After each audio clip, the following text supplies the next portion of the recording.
سرکار دو عالم حضور کائنات صلی اللہ علیہ وآلہ وسلم کا فرمان ذیشان ہے، حسین منی و انا من حسین، حسین مجھ سے ہے اور میں حسین سے ہوں۔ تو اس حدیث کا جو پہلا حصہ ہے جس میں اللہ کے نبی نے کہا حسین منی، حسین مجھ سے ہے، تو اس پہلے حصے کے اندر اب اس میں کوئی شک نہیں ہے۔ پہلے حصے میں آپ دیکھیے کہ نواسہ جو ہوتا ہے وہ نانا سے ہوتا ہے، امتی جو ہوتا ہے وہ نبی رسول سے ہوتا ہے، بیٹا جو ہوتا ہے وہ باپ سے ہوتا ہے، پھول جو ہوتا ہے وہ درخت سے ہوتا ہے۔ تو اللہ کے نبی نے کہا کہ حسین مجھ سے ہے۔ تو اب حدیث کے دوسرے حصے میں آپ دیکھ لیجئے کہ اللہ کے نبی نے کہا کہ میں حسین سے ہوں۔ تو حدیث کا جو پہلا حصہ ہے اس کے اندر رشتہ خون کی بات ہو رہی ہے کہ خون میں حسین مجھ سے ہے۔ تو حدیث کا جو دوسرا حصہ ہے اس میں نظریہ دین کے رشتے کی بات ہو رہی ہے۔ اب یہاں پہ فلسفہ دین کا رشتہ ہے۔ تو قرآن پاک میں ایک واقعہ ہے کہ جب نوح علیہ السلام کا بیٹا سرکش ہو گیا اور اللہ تعالیٰ نے نوح علیہ السلام کی امت جو ہے اس کے اوپر عذاب کا فیصلہ کیا، تو نوح علیہ السلام نے اللہ تعالیٰ سے دعا کی کہ یا اللہ، آپ نے مجھ سے وعدہ کیا ہے کہ تو نے مجھ سے وعدہ کیا ہے کہ تو میری آل کو عذاب میں مبتلا نہیں کرے گا۔ تو اللہ تعالیٰ نے کہا کہ اے نوح، تیرا بیٹا تیری آل نہیں ہے، تیرے ساتھ کھڑے ہوئے لوگ ہیں جو تیرے ماننے والے ہیں اور اللہ کی رضا کے لیے جو تیرے ساتھ ہیں وہ تیری آل ہیں۔ تو یہاں پر ایک دوسرا رشتہ بھی ہے جس کو ہم دین کا رشتہ کہتے ہیں، جو پہلا رشتہ ہے، جو بڑا مقدم اور افضل رشتہ ہے کہ جب خون کے رشتے کی بات ہوئی تو اللہ نے کہہ دیا کہ تیرا رشتہ دین کا رشتہ ہے، ان لوگوں سے تیرا رشتہ ہے، وہ لوگ تیری آل ہیں جو دین کے معاملے میں تیرے ساتھ کھڑے ہیں۔ تو دین کا رشتہ سب سے بڑا رشتہ ہے۔ اگر کہیں خون کے رشتوں کو چھوڑا جا رہا ہے اور جس رشتے کو بچایا جا رہا ہے، یہ تاریخ ہے، انبیاء کی تاریخ ہے، یہ حق کی تاریخ ہے کہ جہاں خون کے رشتوں کو چھوڑا جا رہا ہے اور چھوڑ کر جس رشتے کو اپنانے کا درس دیا جا رہا ہے، اللہ کی طرف سے جس رشتے کے اپنانے کا حکم ہے، تو وہ رشتہ دین ہے۔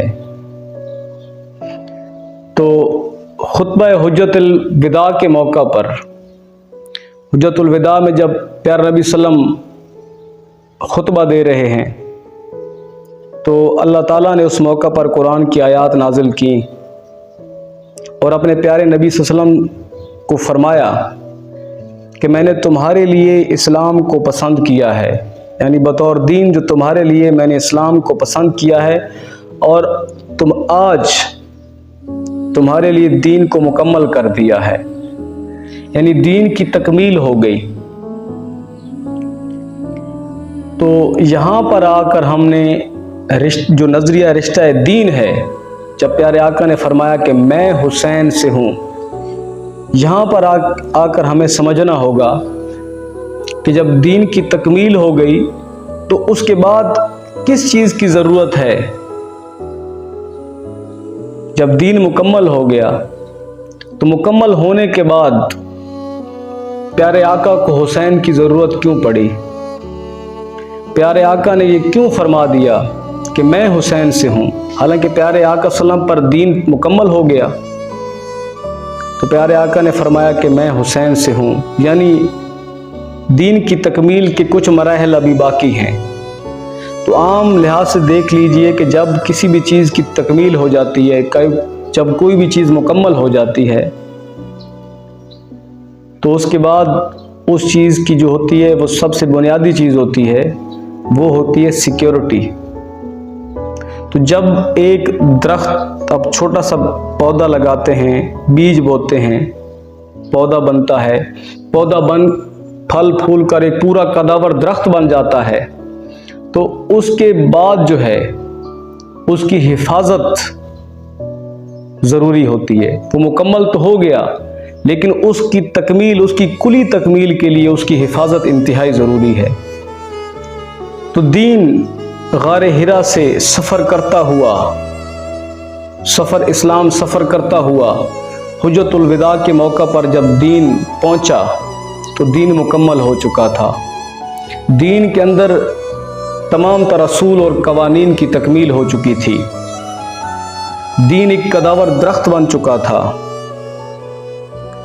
لیکن جب اس حسین و جمیل درخت جو ہے، یہ قداور مضبوط اور حسین و جمیل درخت ہے، جب یزیدی لشکر نے اس کو کاٹنا چاہا تو پھر یہاں پر ضرورت تھی رشتہ دین کی، دین سے وفا کرنے کی۔ پھر یہاں پر ضرورت تھی انا من حسین، میں حسین سے ہوں۔ تو یہاں پر ضروری تھا کہ کوئی اس قداور اور حسین و جمیل درخت اسلام کی حفاظت کرے، کہ کوئی گمراہ لشکر، کوئی منافق اور زندیق اس کو کاٹے نہیں۔ تو یہاں پر ضروری تھی اس کی سیکیورٹی، یعنی چیز کے مکمل ہونے کے بعد اس کا تحفظ جو ہے وہ اس کی تکمیل کا آخری مرحلہ ہے۔ تو یہاں پر دین کے کٹنے کو بچانے کے لیے، کلام الہی کو محفوظ کرنے کے لیے حضرت امام حسین آگے بڑھے، اس کی حفاظت کے لیے آگے بڑھے۔ تو جب یزید اور یزید کا لشکر اللہ کے کلام کو بدلنا چاہ رہا تھا تو روئے زمین پر نظر دوڑا کے دیکھ لیں کہ کون سا ایسا تھا، کون وہ تھا کہ جس کے اوپر یہ ذمہ داری تھی کہ وہ دین کی حفاظت کا بیڑا اٹھائے اور پوری قوت، پورے صبر، استقامت اور شجاعت کے ساتھ طاغوتی اور سامراج سے ٹکر لے لے۔ تو بلا شبہ ہمیں ایک گھرانہ نظر آتا ہے، وہ گھرانہ پیارے نبی آقا کریم صلی اللہ علیہ وسلم کا گھرانہ ہے، وہ گھرانہ حضرت امام حسین کا گھرانہ ہے کہ اس گھرانے سے بڑھ کر اور کون تھا جو پیارے آقا صلی اللہ علیہ وسلم کے دین کی لاج رکھتا، جو پورے صبر، شجاعت اور جرأت کے ساتھ استبداد اور سامراج کی طاقت کو للکارتا۔ تو بلا شبہ وہ گھرانہ حضرت امام حسین کا گھرانہ تھا، اور دین کی تکمیل کے لیے، یعنی دین کی حفاظت کے لیے، دین کی حفاظت کی کلی تکمیل کے لیے ضروری تھا کہ کوئی اس کی حفاظت کرتا، کوئی اس کو بچائے، کوئی اس کو ترمیم اور اس کی تعریف ہونے سے دین کو بچا لے اور اس کی خالص حالت قیامت تک رہے۔ تو وہ ہستی اور وہ گھرانہ جو ہے وہ حضرت امام حسین کا گھرانہ، اور وہ ہستی حضرت امام حسین کی ہستی تھی کہ جس کے اوپر شجر، پہاڑ، زمین و آسمان کی نظر تھی کہ اب چونکہ دین کٹنے والا ہے، اب اللہ کے کلام کو بدلا جا رہا ہے، تو تمام چاہے آسمان ہیں، چاہے کائنات کا ذرہ ذرہ جو ہے وہ جس کی طرف دیکھ رہا تھا، جس کی شجاعت اور جس کی صبر کی طرف دیکھ رہا تھا، وہ حضرت امام حسین اور حضرت امام حسین کا گھرانہ تھا۔ جب دین کی تکمیل کا یہ سلسلہ مکمل ہوا اور جب امام حسین کے گھرانے نے دین کی حفاظت کر دی، جب امام حسین کے گھرانے نے دین کو بچا لیا، تو اس پر شاعر نے کہا کہ شاہ است حسین، بادشاہ است حسین، دین است حسین، دین پناہ است حسین، سرداد نہ دست در دست یزید، حقا کے بنا لا الہ است حسین۔ پر شاعر کہتا ہے کہ حضرت امام حسین دین پر قائم رہنے والے ہیں، اور دین کو اگر کہیں پناہ ملی تو وہ حضرت امام حسین ہیں۔ دین کو پناہ بھی حضرت امام حسین نے دی، اور حضرت امام حسین نے ظالم اور سامراج کے سامنے سر کو نہیں جھکایا، اور اللہ کے نظام کے منکر یزید کی بیعت نہیں کی۔ اور آخر میں شاعر کہتا ہے کہ لا الہ کا جو تصور ہے وہ حضرت امام حسین کی قربانی کی بنا مکمل نہیں ہوتا۔ لا الہ اور توحید کا جو تصور ہے اس کی جو بنیاد ہے وہ حضرت امام حسین ہے۔